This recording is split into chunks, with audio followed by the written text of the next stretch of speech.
Ma mission TV, le miroir du monde. Peuple a banni Kobo et Ram depuis quand? Ram est donc 2 ans. Et puis si tu bandes côté les matoningi Ram te, et ça qui peuple te. Yebisanga et peuple ne boyo koyoke na mois de mars na jam na début mars ne bokata Ram. Biso soki mabe ezali tolobaka mabe ezali. Tozo tout dans le bateau ba prélevaki misolo na ya Ram.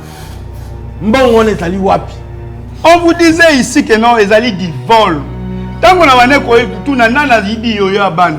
To komi na pembe na koyeba nana zo yiba yoyo abana. On mo konza mboka yoki mais après une année pour biso ton di makeboza pour l'intérêt à peuple. Ton dimi il y aura melongé bonzo msamtuna mutu ba créer. Quand dengue bo bando ça tout et yibami to ça peut tuer zonga. Ram ezalaki produit ya union sacrée. Ram ezalaki sous plan ya principe ya continuité de l'état. Yango ndeke Ram ezalaki Bana na Kabila. Et bandaki na Kabila. Na mokolo to ya monene que je respecte beaucoup. Ndeko Mozitu ndazo mokolo to wana. Biso kaka nde to tiaki yango ami en application. Na régime na bino bokomi biso deux caisses. Caisse ya république na caisse parallèle au yabino. Parce que mbonga Ram na trésor public ezate. Parce que na caisse na bino libanda. ezali mbongo ya peuple. Boza na droit ya kozongisa ngo et puis to kolandela ngo tout. Merci. Peuple aza éveillé. Merci qui parle. Azaki na deux objectifs. Azo persévérer. Eh, bah se rendre compte que peuple azo somba lisusu ba unité te. Peuple a commis na minute. Si comme mbongo bande kokote ekota lisusu te. Voilà le premier élément. Deuxième élément, Bamoni que Ram est loko et qu'on joue bango en 2023. Pour notre commis qu'on a l'élection, on va sauver l'élection 2023 de continuer.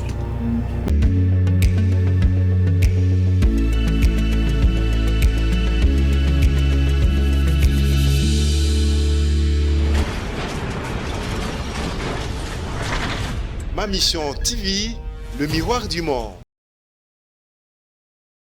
Esengo zali ya ngai baimboka kokutana na bino na mokolo lelo ndenge tumesana bandeko na ngai bipai bozali na pesi mbote na ba oyo balingaka émission na bango spécial to kondola biso débat wapi tokutana ka poto beta masolo ya mboka na baimboka bandeko balanjale sengo mingi po ete bolobaki ete likambo etali seni mapodami likambo etali Ram ezali ko concerner population bolingi boka pe bayi politique bandeko na biso bandonga mamba pesa makanisi na bango surtout po ete mboka ekende liboso na yango toyambi pona mokolo lelo mwana mboka junior bakokela oyo azali mokambi ya Union fait la force toyambi mwana mboka Pichu Malu oyo azali mokambi ya Dijekon lisanga ya Bilenge toyambi maître Eli Beni Kamalenga oyo azali mokambi ya ACU Action pour un Congo uni toyambi René Bonganga ozali cadre na kati ya MLC ya Jean-Pierre Bemba toyambi Nestor Kipalamoto oyo azali communicateur ye au moins communicateur ya PPRD toyambi mwana mboka Danu Kefu la société civile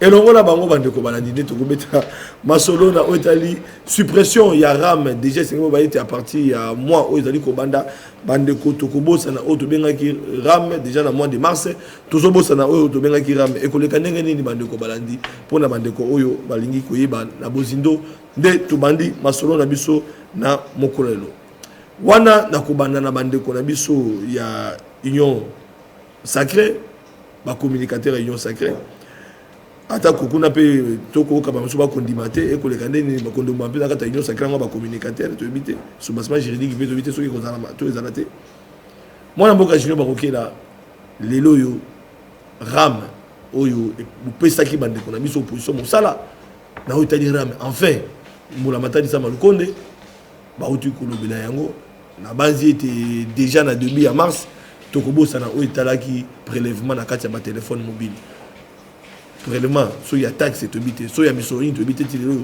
kombo na ngoto ba ngo malamu te bref Ram elongwe batata mama ba sepe na mona bandaka bandeko ba sepela 3 minutes malobe ya pana.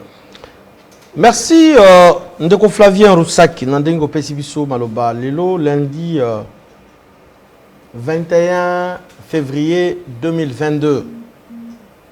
Yambo Penza na Pesimbo te na ba Congolais nyonso côté bazwabi à travers le monde et beaucoup plus particulièrement la ville ya Mbandaka wa pepe bazola na biso.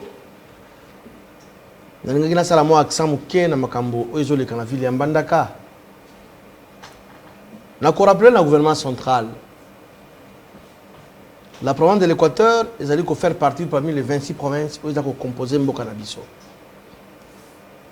c'est pas quand même normal plusieurs mois à barrière à rétrocession ils ont que ndakate 32 et ça malamouté na qui va lever ça 32 mois ceux qui a solo que ça 32 mois comment est-ce que l'exécutif le gouverneur a gossala musala pour que mon en ami soit battu tout ça ko senga le ko la tam ko nzamboka zo ko na ville mbandaka pour la conférence de gouverneur oyo biso nyonso ba notable ya ville mbandaka province de l'Équateur tout ça d'accord bâtir des moyens pour que le gouverneur de province a préparé arriver à chef de l'État. La CPL la félicité exécutif provincial, la monnaie ba lampadaire et comme déjà dans bandaka pour l'éclairage. Mais il faut bâtir des moyens suffisants pour que l'exécutif provincial ait bon ça arriver à chef de l'État. Et que ça leur répondre à biso bana bandaka. Atako banzele zalité, molile za makasi, justement, courant, maï. Les alliés ont compétence. Compétence, il y a gouvernement central. Gouvernement qui peut exécutif provincial pour que arriver à chef de l'État et ça voilà, bien. Bayoki plaidoirie non. Il y a balé. Donc féliciter pour l'organisation. Le président du Sénat à la Kanayango. Modeste Bati Lukwebo. Oya yamba ki ba communicateur union sacrée. Papa zonga sujet na. Pour l'organisation. Zonga na sujet. Bati Lukwebo wa la concurrente. Papa na tuni question Bati Lukwebo te. Question na. Non s'il te plaît. Ndeko Flavien, biso ba communicateur. Ndeto komema papa mokonzi mboka lobby na victoire na ina 2023. Bokolobela ngo émission na bino. Na yango. Ah wana bengi si bino. Papa ya président ya Sénat lobby akotika biso bana na yete. Atie biso maboko accompagner biso. À l'objet ceux qui ont en tête au Kenepe, le président de l'Assemblée nationale, Premier ministre, pour que tu organises Matela pour le chef de l'État en 2023 à l'écart sans concurrent. 3 minutes ici. Non, même pas une minute de Gonangaï. Makambo ya Ram. Au moins, il y a une différence entre Bisso qui parle de Zandengeni. Bisso qui m'a dit Zali, Tolubaka m'a dit Zali. Tous autour dans le bateau, va prélever qui Missolona ya Ram. Mbongo on est allé wapi. Car le 1er mars, mais il faut que yeba. Mongo wana obo préleva qui peuple congolais. Boté yango wapi. Osu malubana ne sort le basute pour makamanga le papier ngwana. Yo lo bien déjà. Te, biso to kosona kama bete. Batu na ministère ya pété. Batu na ministère ya pété na RPTC. Mbongo wana baté yango wapi. Pambate toki le 1er mars bazo kata. Prélevons même vos sous. Mais beaucoup de pendant autant de mois, ngayo coûte bakata plus de $20. Mon wana ezawapi. Donc, baïb ça na congolais place bati misolo wana pourvu que tolingi mbilinga te na kati ino sacré. Merci. René Bonganga na epa na ona MLC likambo ya ramo mais yambo dijon bakoki abi likambo Équateur. Likambo Équateur bino be ban Équateur bosumana mai to bolimbisi na baterme tozo bimisawa to ki yango na bande ko mususu Équateur kufa mokonza mboka singa ya kuna te parce que Équateur mulili nzele zalité gouverneur bobo asala eloko te mosala bino ese zate na état wana bolingi mokonza mboka akene ko vivre Équateur o soni ya bino ban Équateur 30 secondes nuance wana. Merci beaucoup na maloba. Donc on pesa minute mke po pesa kaka bato ayo wana minute bele kata ndeko bandai makambo malamu moni makambo zo loba wana soki azalo nombre de tata ko kwela ona nzoto so ye azape mona bandaka dozo loba pe ke so ke kuna sumbaka na mai c'est que grave babilo kone loba ki ndeko na bino mopanzi sango entre guillemets journaliste d'investigation tozo exiger ya senga ba esquisse parce que ba problème ndeko nyonso a tout ko loba ezali ba problème national. Problème à maï, problème à courant, à l'obiango très bien. Voir même à Kinshasa ou Sikato Fandi. Bah quartier sous ces amoulini. Voir même à Kinshasa Sikato Fandi. Bah tout ça moula ba maï na quartier. Et ça a problème grave Équateur oui en bandakate. Vous comprenez? De quoi on a soki à une mission que a comme politique a mis s'afficher parce que c'est clair. Mission à Kende Kuna, Nicolas Koya to yebi nana tindaki et pour na ligne tindaki. Et il a détourné la mission. À comment est-ce qu'il va tourner qui était? Donc, toko lobana noté, to pessier avertissement que senga ba excuse rapidement. Parce que biso tozali bazobate. 18 ans, il y a bande quoi Kabila Équateur ezala qui oublié. Même le gouvernement a biso union sacrée 3 ans autocomi. Ah, tout le monde à Équateur. Mais le que c'est un problème purement national. Kassai peut être oublié. Kassai est oublié. Mais ndeko journaliste wana a pekisa ki mokonzi mboka kende na Kassai te. Coureza na Kassai te a pekisa ki mokonzi mboka kende kuna te. Pourquoi ya go pekisa mokonzi mboka kende na Mbandaka te? Moi eza na Kassai te a pekisa ki mokonzi mboka kende kuna te. Pourquoi ko pekisa mokonzi mboka kende? Même réalité. Donc akoko lo bali kambo na ndenge ndeko auti ko lo bawa ke non. Bandeko yo yokela bango mawa. 18 ans bazalaki oublié. Mais 3 ans yo c'est comme si on bossani bango. Mais na moni kuna bakpoko so ezali. Kanisa bango. Mais akoko ya te loba o non boye ezali te basumbaka na mai basalaka boye ko finga ba député ko finga ba sénateur ba député provincial tout ça non. L'ixio azuana tout ça pour mettre fin à donc sango abuki lokuta. Vous solo na politique et comme lokuta na politique et nous ne sommes pas d'accord avec ça. Voilà. Motu na nga ya ram. Na ram je pense que ndeko auti ko loba différence na biso na bato ezalaki. Félix azoyoka. Il faut se là. Pour Félix ayoki yo. Gouvernement yoki ezali gouvernement ya peuple. Ce qui peuple balobi ke likambo yo te ayoki. Zo monde. Ba adopter méthode yo soki après 1000 ans bazongi na pouvoir que ce qui peuple alobi likambo ba yoka. Ba on peut yoka so bazongi na pouvoir. Après 1000 ans. Vous comprenez? Donc c'est pour vous dire que na sepeli mingi pour likambo na biso union sacrée ezayo évangile te. Na éviter soit aux maloba sima po to bandai ko loba likambo na biso ba communicateur ya union sacrée. To bandai ko dénoncer yango parce que pas na biso c'est la république. Ekinga katité. Eza kinga katité. Bokende bo tema mulongo bolei bozumi solo boyei ba loba boyete bongo ebungi boyete ba bomi mutu boyete. Biso eza bongo te. Vous comprenez? Donc d'une façon logique, moi, na sepeli mais éthique et l'autre tika ndenge de kwa lubiona bazuma misolo ebele to ba ezali wapi et ko sala na nini so ki bongo te ba lobika na ba réseau na que non chaque mois ndenge ba bandai ko benda biso bazong c'est la kabiso pe moko to ko banda pe ko lobana ngona ba émission te réseau tel les ongs nga autant réseau songo les ongs nga autant et ko sala malama mais so ki to yebe sika bongo na et keite et puis musala bongo na et keite to ko lobaka kaka matondo mingi voilà. Na base que tu habites sur une déco Jules Lingeti IGF et singé à côté pour la mavara est-ce que à la compétence wana bande konanga ba juste ba ko idengai comme inspection générale de la finance na habité est-ce que ko ndali kambara parce que junior pas zongi na bike et singé limbongo wana to ba esali musala nini.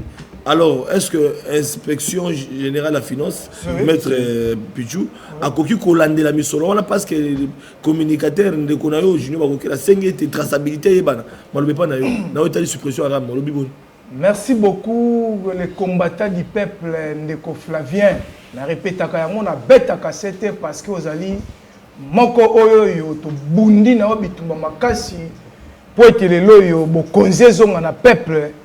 Vraiment le ngonya na yo pe mbote na ba co-débatteur na ngai puis na famille na ngai ya communication et union sacrée oyo yo déjà na gauche na ngai nazali na cordon na ngai azali na mopanzi na ngai oyo dont je suis aussi dans tant que questeur adjoint avec mon collègue ici et puis Ndeko René yambona banda ya motu ezali ete ndeko nous ne pouvons plus cautionner ce qui se faisait na kati ya FCC. Azali ko senga ete na gouvernorat ya ville province ya Kinshasa parce que na commune ya monene ya Monga Fula o na kati na yango hôpital monene ya Mokole o ezali ko pesa soins de santé de valeur et de qualité mais les lots ezali en danger à cause ya ba érosion ezali ko menacer au risque de perdre l'institution monnaie de valeur au mokonzi mboka yamba ayaki au biso dynamique des jeunes pour un Congo nouveau partenaire principal ya Monkole to sala qui décore à makasi pour na batata mokonzi et puis na maman mokonzi na biso par rapport à la protection to sengi ete batala rapidement ba problématique ya ba érosion wana parce que Monkole est en danger et ce ne serait pas que Monkole même l'université de Kinshasa parce que ba érosion zo ko katsa ngambo kindele. Donc, il faut directement, rapidement, bâtir un mission rapidement. Talandenge siko ondeti na kona télécom lisusu. Na zamba télécom le hôpital ya malamu, ya maman koko et sungaka vraiment ba désœuvré en danger. Tout ça ezali ba biloko oyo yo les combattants du peuple, tu es invité, il faut quitter na bilili na yo, auto yamba yo pour na kozoba image parce que to sengiete ba érosion on a solution rapidement au risque quartier télécom que vous allez effacer, mon collègue que vous allez effacer, Iniki que vous allez effacer. C'est très très important. To côté sikoyo na makambu ya gestion, la suppression à RAM. Est-ce que Jules Alingeti a kota wana pona koyeba mbongo wana kenda parce que alobela pe biso toyeba. Mais il a droit à zali OPJ administratif. Rôle la yezali ko sala contrôle la carte ya gestion. Il y a ba entreprise, il y a ba ministère, c'est tout à fait normal. Aujourd'hui, mon cas ne soit mis à ko longola RAM. RAM ezalaki produit, il y a union sacrée, RAM, et sous plan, il y a principe, il y a continuité de l'État. Il y a un monde qui RAM, et ça. Et Banda na Kabila.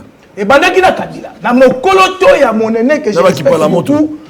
Ndeko Mozito, nous avons mon coloto wana. Bisoka Kande, Totia qui a mis en application. Mais peuple congolais, le col a pouvoir oyo. Ezali, le peuple d'abord, on a vision Tata Mokondi. Ayoki Mbela, il y a bisoka communicateur en place. Oh, tu as dit que même un message au peuple congolais, le loyo mokano soit miété, balongo la ram. Ça veut dire que ça fait plus de débat. Mais ce qui est débat, il faut que va contrôler misolo wana ikotaki et que yoa pipe sali musala nini. Yango tu as dit que beta c'était par rapport à yango. Si qu'on a matière mususu on a repesa sur le monya mingi dans la grande dame de la République maman Fifi Masuka oh le loyo na monique vraiment fraude minière et silinzela. Et si l'ingala kuna kata loalaba marche le monya na yo parce que biso ba communicateur tu allez ko pesa le monya na mosala malamu vous allez ko sala maman Fifi vraiment si maman Fifi Masuka oui on ne peut plus parler de fraude minière na kata loalaba à cause de cette grande dame aujourd'hui loalaba marche à cause de cette grande dame oh allez ko pesa fierté ba maman congolaise ya mboka Congo oh allez ko to saber maloba mokonza mboka ko protéger qui te mboka pour être peuple congolais à bénéficier na yango moni ba dongolo miso baza ko la sous pongité parce que ba communicateur illégalement oui voilà pourquoi parce que to yebé que maman ozali na Kinshasa vraiment to ko senga été vraiment audience directement na micro il y a les combattants du peuple papa Sentinelle oh la ko accompagner biso pour rendre hommage à Moussala Malamu bien sûr, mais bien sûr, parce qu'elle est en train de faire un travail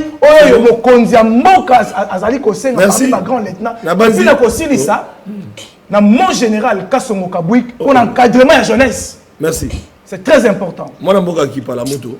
On ne peut pas y tant que le maman Fifi a signé un journaliste n'a accompagné Bango Kuna na Lualaba na mono zone sa moto. Ma communicateur. Merci papa Sentinelle. Na pesi mbote na ba co-débatteur na ngai à présent. Vraiment papa Sentinelle. Enfin Ram Longwe. Une grande émission. Il y a ba vrai leader. Alors ce tozoleka na émission na yo. Topesaka mbote na autorité morale de la République démocratique du Congo, Joseph Kabila Kabangi. Muto oyo azali na grandeur oyo pour na retrouver état d'esprit à Kabila eza lelo te omoni net na football pour na ozwa ba jouer lokola bambala biscuit na ba matumo na room na ba putu donc il faut une décennie déjà le roi ba politicien le roi ba Kabila tango Kabila dena bokonzi banda ko comprendre été mais abane ko tailler chemin et toi ko tikela bato bulu yeke bando cha makelele na balabala na saba nzete ba komi na bokonzi mbutu bazoye bateto ko sala nini to ko se retrouver wapi ndeko na biso ya union sacrée bazolo ba ndeko na nga ba camarade na ngai Équateur na Kasai ezaki oublié te eza na ba province ezaki servi lokola ba province onati Kasai Grand Kasai bazo plus de 8 premiers ministres. Ce sont ces gens-là qui n'ont pas tenu compte de la réalité de la province de Bango. Et puis, le domaine d'infrastructure est dans la province de Bango. Cadre bénéficier de la poste. Ce n'est pas un débat. Donc, c'est juste pour balayer. S'il vous plaît, pour balayer. L'Équateur, déjà, biloko éclairage public eke kuna pona koyamba mokonza mboka. Il faut essayer la rabino soni. Programme à 100 jours, mbongo nyonso tout bo détourna kana 100 jours. Et ça l'éclairage qu'on a été pour l'année, plus de 560 millions de dollars. C'est pour ça jusqu'à ce jour, vous ne savez pas évaluer bah réalisation de ça en 100 jours, mais bon détourna plus de 560 millions de dollars. Donc ça dit ce président qui est dans la province quelconque, il faudrait que nous, bam équipe, il y a éclairage, il y a bon ça pendant ces jours là, s'il vous plaît papa, vous avez parlé, on était calme, non personne vous a interrompu. Donc c'est à dire n'est moi équipe pour aller ça ces jours bon si moi nzela boulou yeke après que mokonza mboka ça moi 3-4 jours elle a coupé ça mon Congo. C'est ce qui s'est fait au Kasaï. Ces jours à mokonza mboka moi lumière éclairage dès qu'à pesca mon Congo ti le grand Kasaï dans mon lili. Et puis demain, en 2023, on va vous demander tout ce qu'a tenu comme promesse chef de l'État Kuna, Bakotunaï. Négo Flavien, Tozo Lobela Makambu ya Ram. Voilà, Kota Bango. Omoni plateau na yo ozana ba image. Tango tobande ko yebisa bande ko enyo sacré. O bazoya ko bois kaka bateau na plateau au détriment ya peuple. On vous disait ici que non, ils allaient du vol. Tango na bande ko tout na nana yibi yo ya bana. Tokomi na pembe na koyeba nana zo iba yoyo abana. Oh mokonza mboka yoki mais après une année maman zo teka matembele na ye. O azo teka o me mama kala, o azo me mama fufu. Mais bazo iba toute une année mokonza mboka yeba kiti. Yango to tunaka nana zo iba yoyo abana mais tokomi pembeni ya ko découvrir muto azo iba yoyo abana. ATP César service aux alliés attachés à la présidence de la République. Si toute une année, boyibi partout, boyibi peuple. Et quand nous on décrié, nous avons fait même organiser des marches pour que nous ayons Ram. Ram est allié constitutionnel. Mais quand on dit que non, les alliés rémunération, il faut rémunérer nani, les alliés peuple. Tant que le peuple a bénéficié de l'eau, vous n'avez pas les droits à koyiba. Mais vous avez volé pendant toute une année. Mais si koyo, to komi que non. Oh non, tozo katango lelo nga chaki unité bakata tozo la ti les premiers. Ça dit période oyo bako sakaje ko kata batu na ndenge akanda. Et puis c'est parce qu'ils ont compris que non la population n'achète plus les unités. Bako mi ko somba ba minute et comme il a défaillance mais tozo konde ko tuna nani azo iba yoyo abana. Mais to komi pembe na ko découvrir Moyibi wana parce que toko keneti na suka s'il vous plaît bango baza soki ba s'il vous plaît ngani na besoin. Merci beaucoup. Non s'il vous plaît na chité. C'est-à-dire tozo kende de plus en plus ko découvrir. Yango mbongo la population. Bozo détourner ba mbongo par-ci par-là. Tozo qui pète parce que tout ce que vous avez bozana yango o alingeti o boza na maboko na bino. Ministère de la Santé, 300 millions de dollars. Ministre de l'Économie, 6 millions à Sigélé à l'Okutati, et l'évaluation. Mon Arami a Congolais et Kozonga, même si Bozo Salaba Bozier, il faut enquêter parce que les enquêtes concernant la population, vous ne faites pas allusion à ça. Mais nous avons toujours interpellé des populations.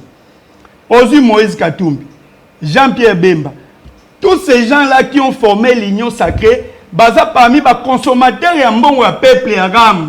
Que personne ne va sabino les sous que non, ba okene na ba état major na bango, oh non, bazana bato, bakolobela. Non, pendant toute une année, ils n'ont pas parlé, il y a Moïse et Aram. Même si c'est constitutionnel, c'est-à-dire que non, ils allaient bongo ya peuple, bozana droit ya kozong sango et puis to kolande la moto. Merci. Merci qui parle la moto. Bozong sambongo qui parle la moto. Merci beaucoup. Maintenant on notifie que Katumbi Moya qui s'engage, j'ai été présent. Alors, mais il devait quitter l'Union sacrée. Même Moïse Katumbi. Il a parlé. C'est la suppression. Il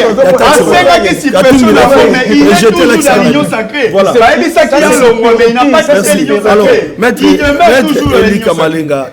Vraiment, les lois Yobalobi, à ta suppression, il s'allait mais nana ibi yo abana. Il faut qu'il y ait nani. Donc, les Congolais, le peuple, il y a nani iba kambon waram, peki darat.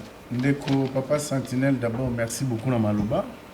Et merci de l'invitation. Je remercie Sali, tous mes co-débatteurs présents dans le plateau il y a dimanche, il y a lundi à Lelo, le 21 février 2022. Je crois que le Konanga, toujours parlons peu, mais parlons bien. Lorsque le débat est vidé de sa substance, vous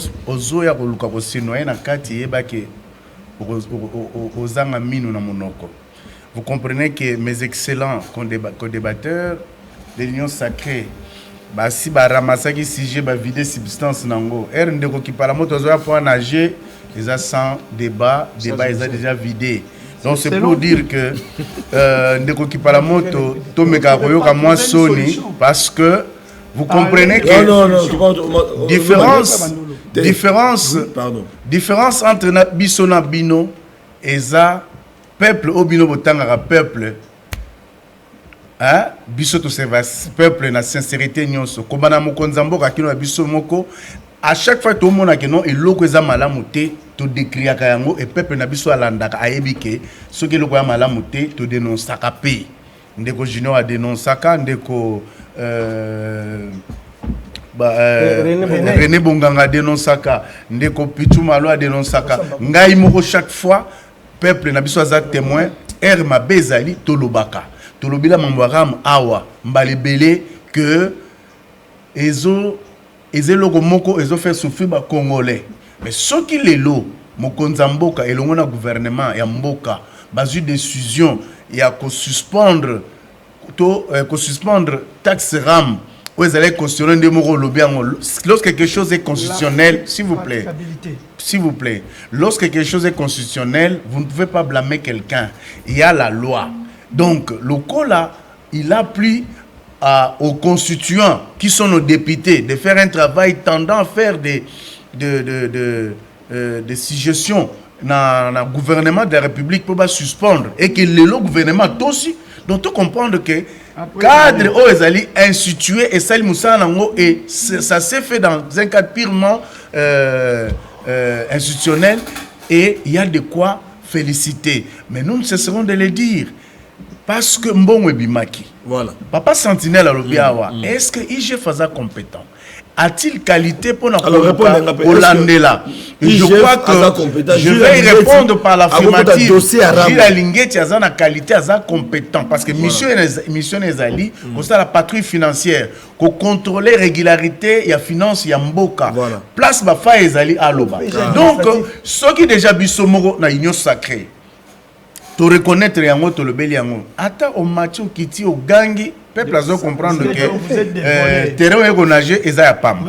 Deuxième chose, toi tu viens ici faire l'apologie de M. Kabila, mais tu condamnes les autres co-débatteurs pour dire que baïko boire à battre pendant que yo boire à Kabila. Nous ne comprenons pas. Oh tu koloba awa que oh tu koloba qui parle la moto. Oh tu koloba na biso qui parle la moto. Soyons sérieux. Il nous amène la communauté de la télévision. Oh tu koloba na biso awa que ndeko Kabila azali autorité morale ya Congo. Je ne sais pas qui avait institué Kabila autorité morale ya Congo. Et si ce n'est dans ta tête ndeko pardon lobaki na lobaki te. Je ne sais pas qui avait institué ndeko Kabila autorité morale ya Congo. Azali autorité morale ya PPRD et compagnie, pas ya Congo. Est-ce que tu comprends? Merci. Donc, dans le recadrer sur ce, parce que dans la télévision, faisons un débat intelligent. Il y a peuple à comprendre biso. Biso toi ben mieux peuple té. Tu vas répondre au peuple na biso. Merci. Merci. Merci. Alors, je pense que la question d'angai préoccupation d'angai la yoki yango. Est-ce que Jules Alingeti IGF a voulu enquêter topé avec Luka aiba rapport ndenge amesana koleka ozamalobate ndenge IGF ezota patrouille financière toyokaka na tel secteur on attrape par exemple le dossier on attrape ba détourner bambongo toyokaki na secteur mosusu Congo Airways détournement salemaki tokai ndenge ndeko Jules Alingeti akosala ba Congo pe bana bezo ba dossier aram kota penza likambo wana mbongo aram wana kinaka wapi nani yango liaka msola aram. Enfin, société civile dans nous qui faut la journaliste d'investigation, on ne le pas naïo. La base de pose au CP, la base des camarades, on peut le baigner en ligne. Ndiko Flavien Mexina, motuna Mexina ba Kongomani banso. Mexina ba imbo kandi ba kolanda biso di pacto kandi na lubana lobito ko mesana na mboko yo. Makambo na Congo bota ma chaque jour mais eloko na CPLT. Otuni bande ko nanga mituna me ba répondre na bosolo pe bosembo te chacun a pu défendre intérêt ya parti politique. On a conseillé un couvre-feu balongola. Oui, na bande conseillé un couvre-feu balongola. Et vraiment cheval de bataille na. Exina mokonza mboka ndenge alongoli ngalo bakaso isa malamu tokolonga mais je crois que yemu talongoli yango te parce que c'est dépendaki na ye alinga alongola ngo depuis peuple bande kosenga. Ndeko Tshilombo ayoka ka peuple te. Ndeko Tshilombo atalaka intérêt na ye. Soki intérêt na ye koki makambo ya linga sala objectif nango za te asali. Mais soki za pona peuple ayoka ka na peuple te. Parce que bandeko nanga balobi que ndeko ki paramoto alobi Moïse Mbemba tout ça bazalaki makambo na ramizana bango non. Ndeko paramoto tous assuré entre biso, je crois que même Fayu la télémena kiram. Même Mbemba komela aboya kiram, même Mouzit aboya kiram, même Moïse aboya kiram. Bref, même FCC, même peuple nyoso to boya kiram. Muto ya télémena kiram, ezali ka batu bana pouvoir. Parmi peu batu bana pouvoir, ezali ba konzo ba ko kamba. Parce que ba konzo ba ko kamba na pouvoir on est bango bakokai kolongola ramte. Alors ngai na kotuna mutuna ndeko Flavie. Ere na lingina loba bandeko na ngabo bokanga mutema. Boloba ina fanda ginye. Bozana ba papi na babiki bokuma. Bandeko balobi awa isusu. Tolo bali kamba bosolo pe busimbu. Nalina ko tama 30 secondes makambo etali Équateur. Obiso ki biso pe ba journaliste. Ko to le rana TV to ko sala musala na bosolo pe busimbu te. Eko koma ma passe pona batu balanda biso. Kotala maelekina kolobaki na Équateur et mokonza mboka koyiko kende te parce que Équateur ezana makambo bosolo pe bosembo te na koyebisa x fatu kanga lo bara ndenyo na ngana journaliste ba tsaka ngana poste Israël qui est mon confrère journaliste asali boso albi bosolo te parce que na Congo mobimba et la province mon côté mokonza mboka ako kenda fanda kezali kitoko ezate et pas ngana mai no bosina dimisible katanga ezati la province ignote ses amabé. Alors que c'est mon conamboka qui est dans la province ignote. Il faut qu'il n'y ait pas mon réalité pour y avoir sa solution. C'est ça le grand problème. C'est pour te dire que tout le monde est en train de tout bakola bisou. Il faut bailler baranini to koloba pour battre tirer conséquence. Alors ndeko bon, mutoko le bapé belé moko le bapé mabé. Moi je crois que le bébé mabé mabé. Et moi quand souvent dans le canal le mabé. Mais que ça a Équateur n'était pas dans la main mais c'est inadmissible. Il n'a même pas moyen place à le col parce que la casse est kuna mkonamboka kendeki il n'a même pas moyen aujourd'hui n'est plus azonga kuna kakamabi. Alors wana na lobby alors ce qui totalement marambitali ram de Flavie. Non bande ko ngai. Il y a une sacré. Obi ke bile le ko kam sanga ba courage. Et pour la plateau bolobi mkonamboka ndeko Tshilombo ayoka ka peuple. Oh, ndeko Tshilombo ayoka peuple. Peuple ni bobe ayoka. Akoyoka peuple ba akoyoka peuple. Ce qui le lobo lobi ayoka ka peuple. Peuple a télémela ka Kabila dit. To loba ki biso nyoso. Kabila zo sala banzela, Kabila zo réhabiter banzela, to kolia banzela, to lingila biso banzela te to kena social. Voilà tout ça ina bino na opposition. Biso nyoso télémela Kabila. Mais bino pe boye le lobo continue même rythme.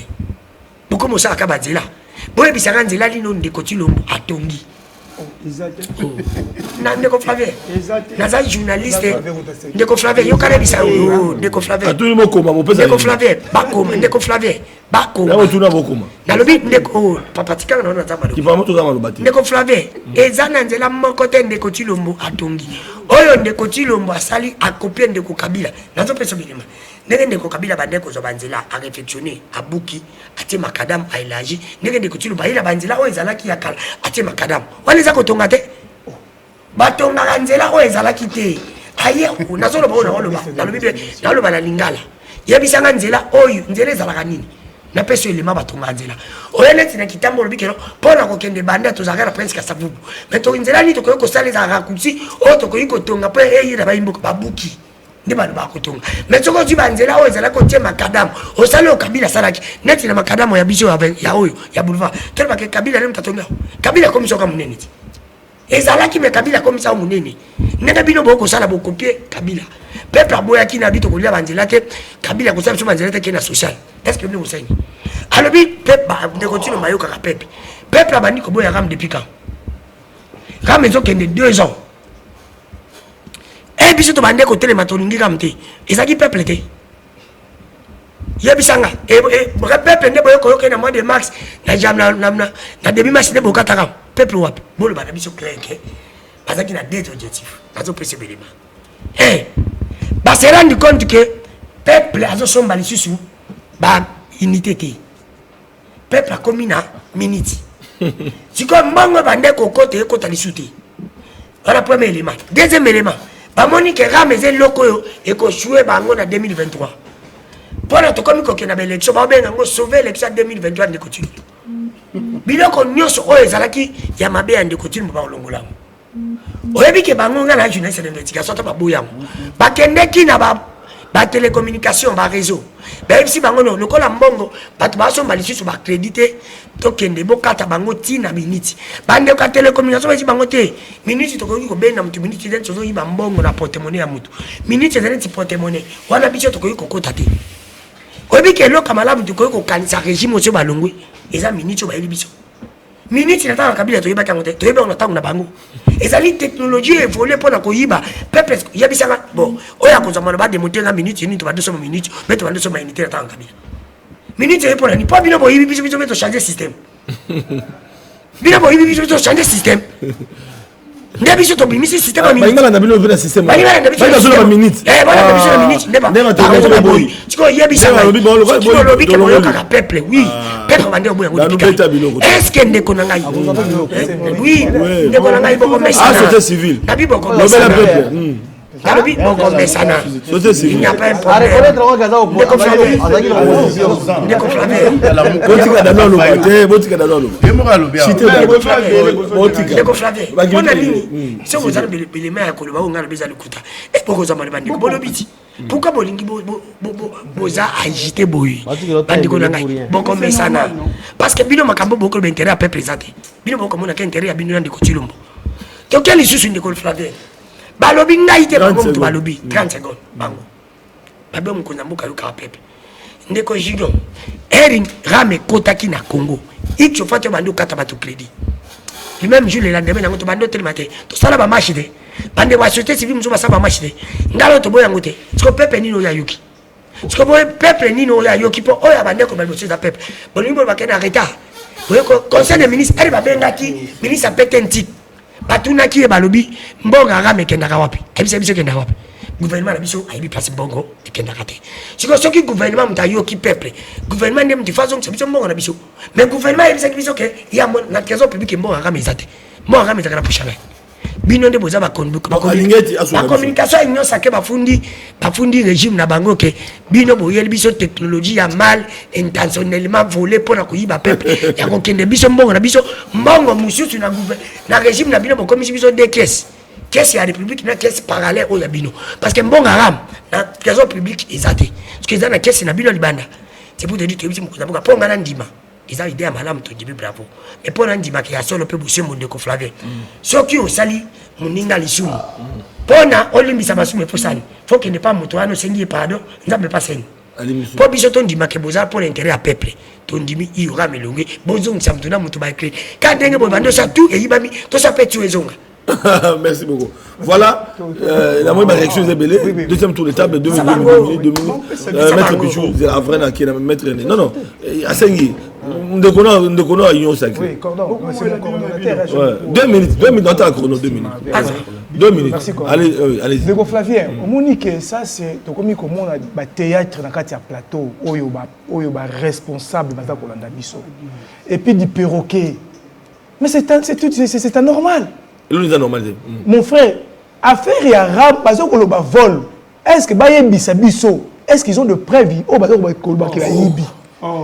l'utilisation, s'il vous plaît, l'utilisation, parce que vol, tu dois avoir les éléments. Au constitutif, il y a vol. Là, je parle maintenant. S'il te plaît, mon frère, ils doivent être responsables. Les messages qui arrivent dans nos téléphones, c'est du vol, non? C'est de preuves, il y a de preuves. Quand vous rechargez des unités et que alors c'est 2 minutes.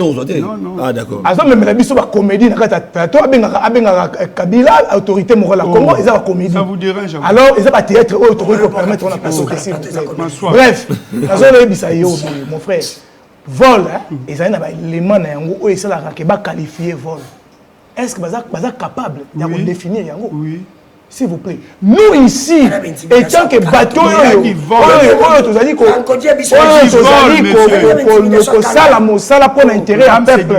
nous demandons qu'on puisse faire les contrôles par rapport il y a retrait wana oyo ramba bandai kozwa. Ce n'est pas la qualification du vote. La question il doit avoir moi je pense que la question n'a pas répondre nous demandons 2 ans une année toujours kende peuple aligné en côté pourquoi président de la République à l'époque parce que alongola ngomba la moto s'il vous plaît ezali parallèle ezali na kati ya petentique oui ezali na kati ya ministère ezali s'il vous plaît Nabi Boy, ezali na kata pétentique. Vous comprenez? Oyo ezali ministère mobimba reconnu na kata gouvernement national. Alors, Moussala oyo ezali, il y a eu revendication, il y a eu insatisfaction na kata population. Par rapport il y a ligne wana, il y a ram, oza qui installé préparé par bango baki pala moto, les kabilistes, bango ne basala ki mokolo to wana. Ce n'est pas le pouvoir de mal appliqué. Voilà. Maintenant, voilà pourquoi nous, nous souci intérêt à peuple. Nous devons aussi avoir l'audit par rapport à voilà. Mais ce n'est pas dire qu'il y a une vol, parce que quand ils ont fait des qualifications, c'est ça. Merci pour la nuance. Maintenant, non, 2 minutes. Ok. Maintenant, vous avez dit, s'il vous plaît. S'il vous plaît. Pouvoir, je souhaite comprendre nuance, c'est très important. Donc, pouvoir na bango ndezaki pouvoir ya antivaleur oyo bango ba favoriser ki antivaleur na mo kondi na bango oyo koyiba parce que aujourd'hui il critique la SNEL pour ezalité mais banani bayiba ki mbongo ya SNEL 32 millions oyo utaki na Brazzaville pour ko réhabiliter pour ko réhabiliter SNEL ezaki Bochab mais le de Kabila oui c'est Bochab et nous avons le plainte Bochab mais puis nous avons le plainte favoriser qui a merci. S'il vous plaît,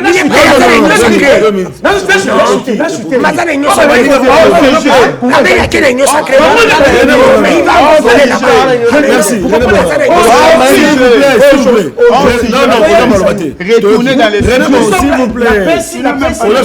Merci. On ne peut pas parler du vol, voilà, merci. mais nous avons demandé Pichou, si on banninga no balobati ba communicateur ba collègue no balobati. Merci. Mais nangana no ba ke chez nous ba to respecter ngo mingi, il faut un débat de haut niveau. C'est ça. Tout ça pas voilà, merci beaucoup. Regarder ma collègue. Donc photo nakobandana dans nous nalandie bien mais trop de confusion. Abandia ko féliciter mokonzi mboka ke alongoli couvre-feu et nasoka lobi oyete. Vous comprenez? Il est où? Dans nous ça souci les alai que Ram va arrêter. On a arrêté ça. Il devait applaudir simplement. Mais kuluka ba raccordement sous terre, biso to changer système yango ba sali bongo. Tu vois, c'est trop. Je reviens sur ce monsieur. Quand on a parlé que... Quand on a parlé... S'il vous plaît. Non, ça va être très simple. Je n'ai pas voulu aller au-delà parce que ça les a bouqués. On a lobby et Zalio et Outina Monokonayo. Obi qui ça a été. Oyo. Ngai na lobby et Outina Monoko ya Danou. Danou abandi kokomisa mokonza mboka po alever. Akomisaki ou pas akomisaki. Et après aboyi ke ezalaki ete ou aboyaki. Je n'ai pas menti. Vous avez un problème que 18 ans ou ebitendenge nini gestion à état ezalaka. Quand vous parlez que à Tchèque, Batotel na Kasaï, Batotel Équateur, na pays à construit dans l'État et non à individu. C'est pas aujourd'hui ceux qui va nommer de Kunangai, Mokonzi Équateur, bon gars Tonga Équateur pour nommer Mokonzi. Non. Tu n'as pas compris. Je vais t'expliquer. Alobaki que Équateur ezalaki servi Kasaï ezalaki servi parce qu'il est bon à c'est ça. Alors je voulais vous faire voir que le premier ministre qui parle à moto, s'il vous plaît. Boka et Tonga Makana l'État et non à individu.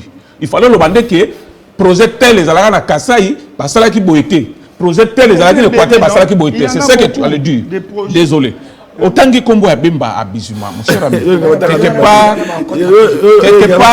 il faut en amaïl. Bemba a dit politicien moko. Non. Quelque part, il faut en amaïl. Non, retirez nos malhonnêtes. On a retiré. Voilà. Donne-moi du temps. Bemba a dit politicien oyo. A tiki bomengo. Aïe na politique. Aïe qui na bon tutelle. Ndenge Kabila aïe qui na bon tutelle. Loba benge milliardaire. Oui. Attends-moi. Non. Attends. Zalakan. Merci. Kabila tango avant qu'on va considérer pas dire ndako banda ko fanda te azalaki même na vélo te lelo azali milliardaire Bemba avant politique non président de la non Junior pas oza maloba to maloba Junior je te remets non n'a pas ce maloba on arrive à la fin de l'émission donne-moi le temps pour Junior maloba pas nayo désolé merci papa Flavien une fois de plus non nakoya bisana ça la l'étage parce que vous les laissez l'état de parole il faut supporter qui parle là non qui parle la moto oza maloba te soki moto oyokaka soni bino bato ya PPRD boza na temps ya koloba te c'est-à-dire boza na leso na bacongolais te ple eza nano pote eza ya kobela nano te ozolonga otumbola so bacongolais ozoloba oyo équateur ezwa bapremier ministre na régime ya 18 ans yebisanga premier ministre de équateur bobima ye na plein pouvoir koya dialo bokosa ye intérimaire oyo bozocontrôle na fekatuma moke toyebi yango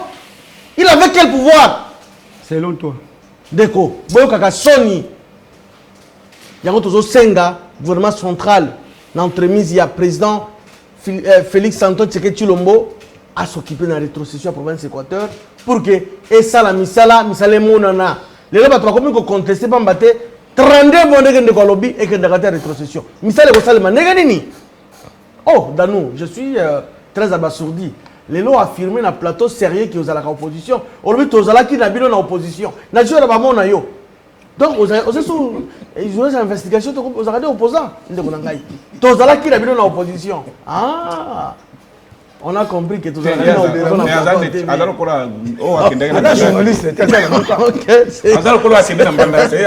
c'est grave. On a 2 minutes. Alors 30 secondes. Nani Dani s'il vous plaît. Mais qui parle moi de Makambouara mais au autorité. Je t'informe l'autorité baloba yango notamment les institutions le parlement Sénat tout comme l'Assemblée nationale basala qui ba recommandation na exécutif que la suppression purement et simplement eloko wana yango moni le 1er mars awa bazo supprimer yango nazo chiter na eloko ndeko na ngai na mission passée dans lobaki eloko moko ya David na Goliath omoni na lobaki yango na yebi ki bato ya bete ba mabe ko interpréter na ndenge na bango vérité ya kamalembe malembe concernant incompréhension entre IGF et le ministère à portefeuille. Ministère à portefeuille alinga kieko makambo salema na alima conformément à texte ya mboka ya zali ministre d'État ministre du gouvernement central soit des décisions au niveau du conseil des ministres ou soit dans haute hiérarchie soit dans hiérarchie na ye yango to comment na ba réseaux sociaux et que directeur de cabinet chef de l'État a commis l'IGF pour réserver copie du ministère à portefeuille que ministère portefeuille a son décision pour la mesure conservatoire pour la mandataire qui est impliqué dans la gestion. Donc, ministre d'État, ministre princesse Adèle Kaïnda Maïna, ou Azali Bongo propre, Azali intégré, Azali jamais qu'autant de détournement, dans le dossier sale. Azali n'a raison, les hommes qui le PCA raison. Ton PCA, félicitations, biso la communicateur, il y a une sacrée. Merci, Danou Kefoula, après Maître Eli et puis qui parle à moto. Tout aussi c'est mission. Ndeko Flavé.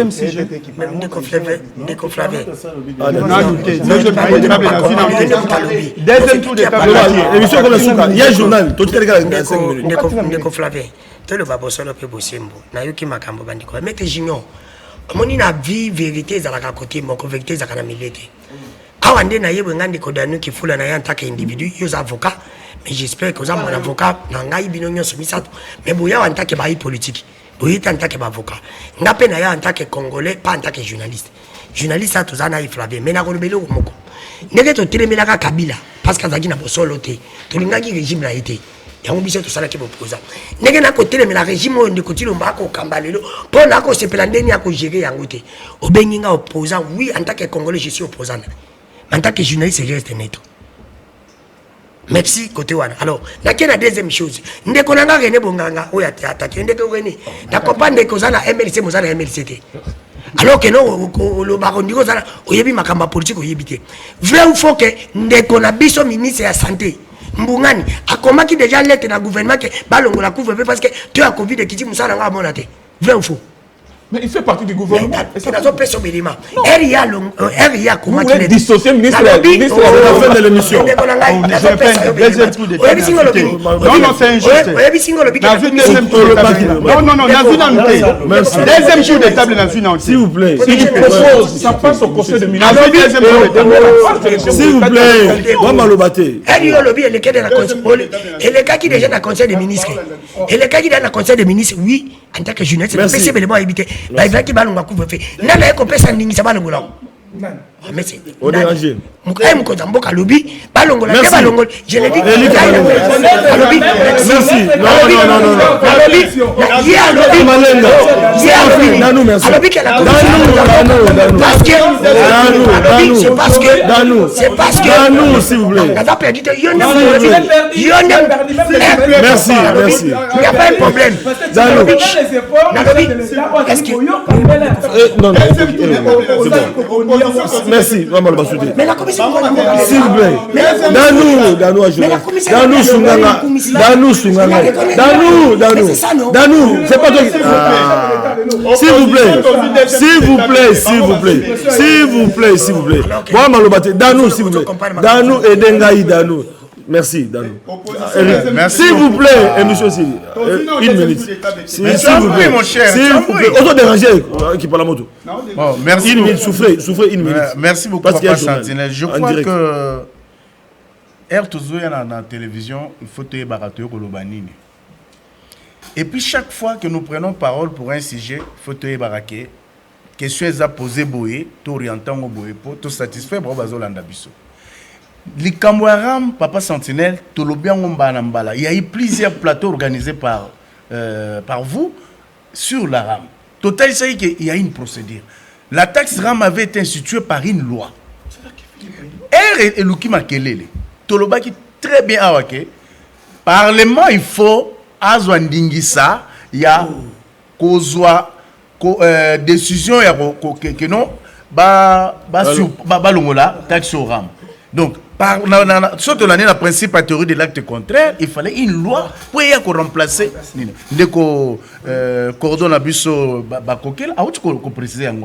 Donc lorsque le Parlement a s'investi dans le dossier, a sali ma recommandation très claire. Et le gouvernement a l'ongoli yango. Dis-moi, on vient ajouter. Non, ce n'est pas question d'année. Parce que la taxe est légale. Et puis lorsque vous venez parler de vol, Papa Sentinelle, lorsque le gouvernement vol, c'est très important. Il faut te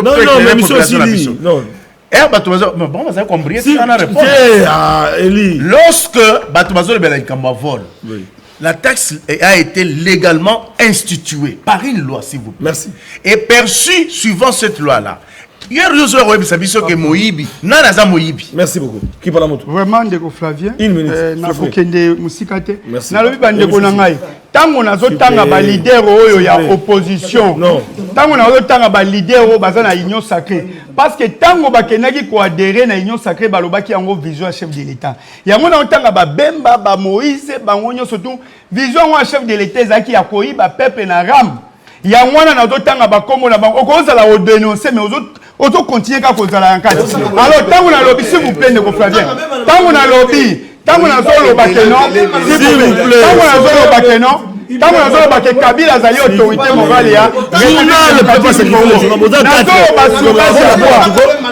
Kabila kabanga azaki mokonzi akambaki mboka lelo azokamba mboka ti azali banda azapena na opposition avandi alors bino oyo bozali bozala na pouvoir qui parle à moto. Merci à tout le monde. Merci à vous. C'est la fin de l'émission. Merci.